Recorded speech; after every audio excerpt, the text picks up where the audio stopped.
Corruption. ये हर जगह है, फिर भी कहीं दिखता नहीं। भूत की तरह ये हमारे देश को डराता है, हमारा वर्तमान चुराता है और हमारे भविष्य को गिरवी रख देता है। हम विस्पर्स सुनते हैं, परछाई देखते हैं, लेकिन अपराधी इल्यूसिव रहता है। कौन जिम्मेदार है? जवाब, मेरे दोस्तों, इतना आसान नहीं है। ये एक उलझी हुई जाल है और हमें इसे एक साथ सुलझाना होगा।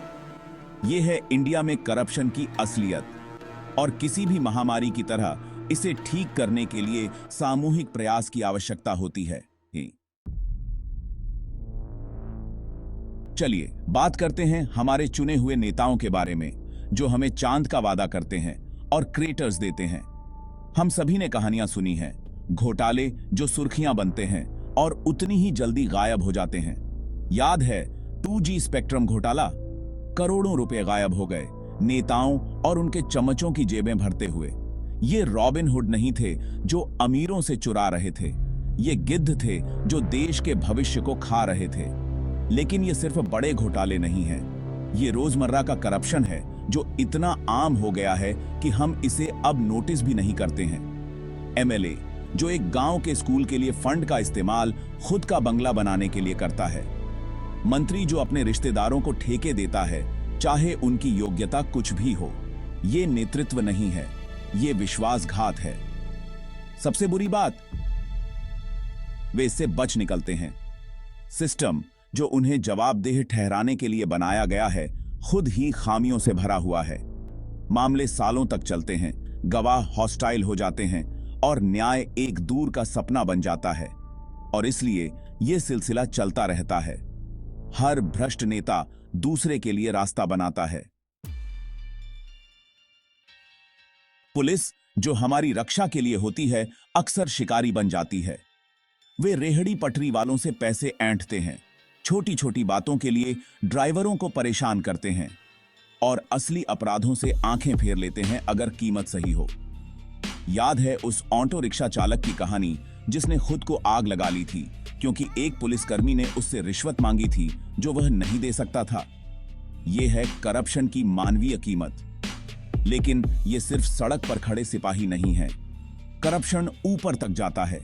वरिष्ठ अधिकारी अपने कनिष्ठों की रक्षा करते हैं, पदोन्नति खरीदी और बेची जाती है और जांच में हेर फेर किया जाता है।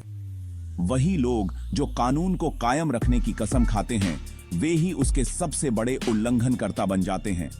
इससे डर और अविश्वास का माहौल पैदा होता है।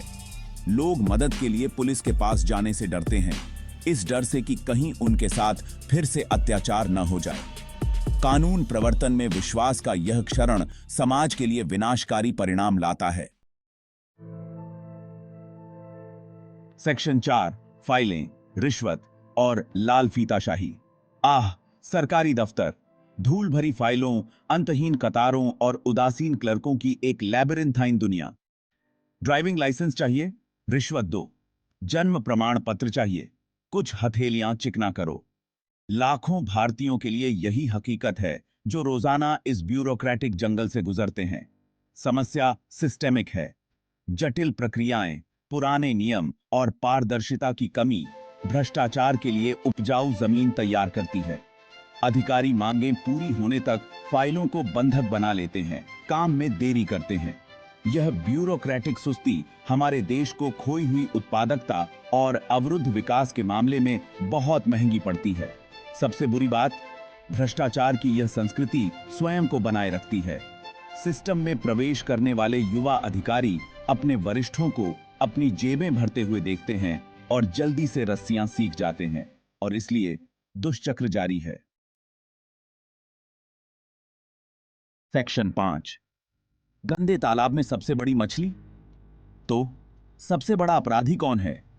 वह राजनेता जो घोटालों के जरिए अकूत संपत्ति जमा करता है, वह पुलिसकर्मी जो लाचार से पैसे ऐंठता है, या वह नौकरशाह जो लाल फीताशाही और रिश्वत पर पलता है। सच तो यह है कि यह एक सामूहिक विफलता है। राजनेता शीर्ष पर टोन सेट करते हैं, उनका लालच और जवाबदेही की कमी नीचे तक जाती है, सिस्टम के हर स्तर को संक्रमित करती है।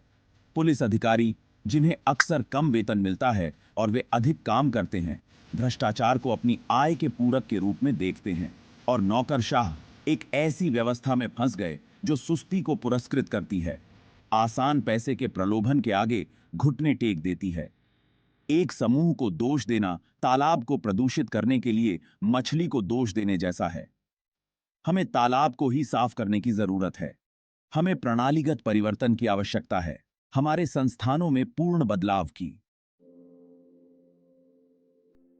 सेक्शन 6, भारत बनाम भ्रष्टाचार, सभी के लिए एक लड़ाई। भ्रष्टाचार केवल सरकार के हल करने की समस्या नहीं है, यह एक सामाजिक मुद्दा है जिसके लिए सामूहिक प्रयास की आवश्यकता है। हम भारत के लोग इस लड़ाई में सबसे बड़े हितधारक हैं। हमें यह कहने की जरूरत है कि बहुत हो गया। रिश्वत देने से इनकार करें, भ्रष्ट अधिकारियों की रिपोर्ट करें, अपने नेताओं से जवाबदेही की मांग करें, अपने अधिकारों के बारे में खुद को शिक्षित करें और उनका प्रयोग करें। भ्रष्टाचार से लड़ने वाले संगठनों का समर्थन करें। हर छोटा कदम मायने रखता है। याद रखें, बदलाव की शुरुआत हम में से प्रत्येक से होती है। आइए भारत को भ्रष्टाचार मुक्त राष्ट्र बनाने का संकल्प लें। आइए एक ऐसा भविष्य बनाएं जहां ईमानदारी, लालच नहीं, हमारी नियति तय करे। लड़ाई आसान नहीं होगी, लेकिन यह लड़ने लायक लड़ाई है। साथ मिलकर हम जीत सकते हैं।